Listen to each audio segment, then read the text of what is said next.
Hey everyone, SweetJohnnyCage here, back with another guide for The Legend of Zelda Tears of the Kingdom. This time, I'm going to show you how to get through the Joku-usin shrine, which is dubbed Proving Grounds Short Circuit. As a little disclaimer, check the timestamps in the description or on the time bar itself to skip to the actual guide for this shrine.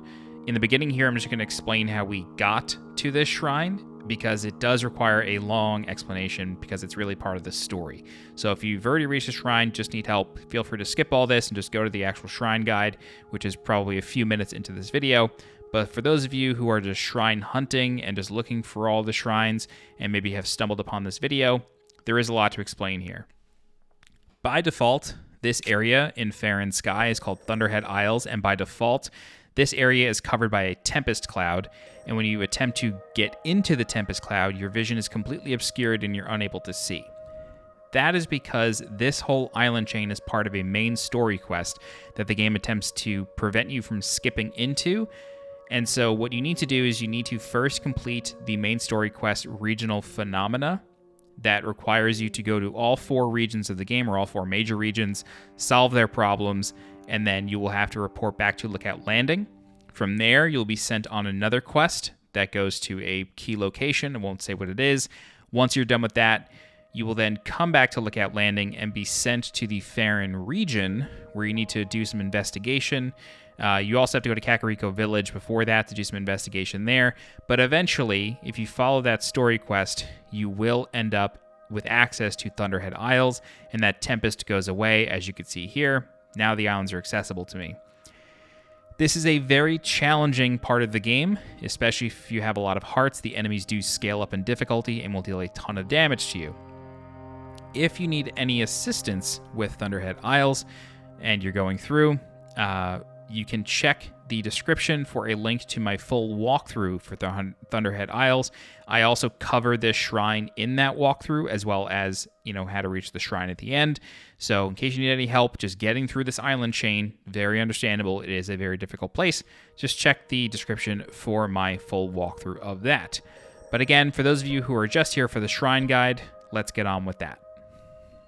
Proving Grounds Short Circuit is a very interesting Proving Ground shrine. As always with this style of shrine, our gear is stripped away from us and we have to use what they give us. First thing we're going to do is we're going to attempt to sneak strike one of these patrolling drones. It's not going to work out super well, but that's okay. We're going to kill it in due time and everything's going to be okay. If you manage to land a sneak strike, let me know. In any event, this guy is fairly weak. It's just an archer, so you don't have a ton to worry about. However, you want to do your best to stay behind walls, because the archers that are up on these platforms can very easily snipe you. So you need to be very careful, try to stay behind walls, but the major goal here is to just take out these first 2 constructs that are patrolling around. Now, I do have a club that was given to me, but what I'm going to do is I'm going to come over here and I'm going to fuse it with the construct horn of the construct that I killed in the beginning. With that, I'm going to be able to deal a decent amount more damage and kill this construct in just a couple of hits. Now, what's really quite nice here is that the constructs that are attempting to snipe me, when their arrows don't hit me and they just hit the floor, you can then pick them up, which is super, super helpful. All right, what we're going to do now is we are going to use the shock fruit that is growing on the shrubs here, and then we are going to shoot an arrow fused with shock fruit at the metal platforms that the snipers are standing on. When we do that, it will then electrocute them and kill them in one hit. So everything sort of takes notice of us at this point, but it's totally fine.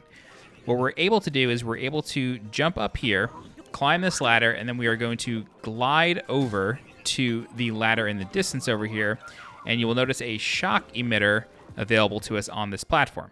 We're then going to take our weapon, and if you have something fused to it, just go ahead and unfuse it from the menu. You can destroy the fused material, and then fuse the shock emitter to it. And then what I recommend doing is waiting for everything to sort of calm down. Just come into this corner, crouch, and let everybody reset aggro. You'll know that this has happened when the music goes back to normal. So once the strings die out, everything's back to normal. Everybody will start patrolling around this big rectangle platform again. When that happens, you want to then jump down and then start hitting the construct that is close to the metal platform with your weapon that has the shock emitter on it. When you do that, the electricity current will sort of just attach to all of the metal in this area, and then it will electrocute everything, allowing you to very easily kill the rest of the constructs. Now, alternatively, you could probably aggro everybody, bring them up here, and just kill them all really fast. But with these Proving Ground shrines, I always like to play it a little bit safe. But the interesting thing is that when you are the one creating the electric current on the metal platforms, you will not be injured. If an enemy creates an electric current on a platform, you will be injured. Now, this is also weirdly not true when it comes to shock fruit that is thrown or shot. You basically have to be attached physically to the item that is creating the electric current in order to not, be damaged by it. So just keep that in mind. If you shoot a shock fruit and it lands on a metal platform, you can take damage from that. If you throw a shock fruit and it lands on something metal, you can take damage from that. But if it's attached to a weapon that is in your hand, you should be okay. But that's it. All right, if you have any questions, please feel free to leave a comment. I'll do my best to help you out. If you're looking for more guides for The Legend of Zelda Tears of the Kingdom, please subscribe to the channel so you get alerted when new guides go live. If you're interested in supporting the channel monetarily, you can do so by becoming a channel member by clicking the join button below this video. You can also leave a super thanks by clicking the heart icon below this video.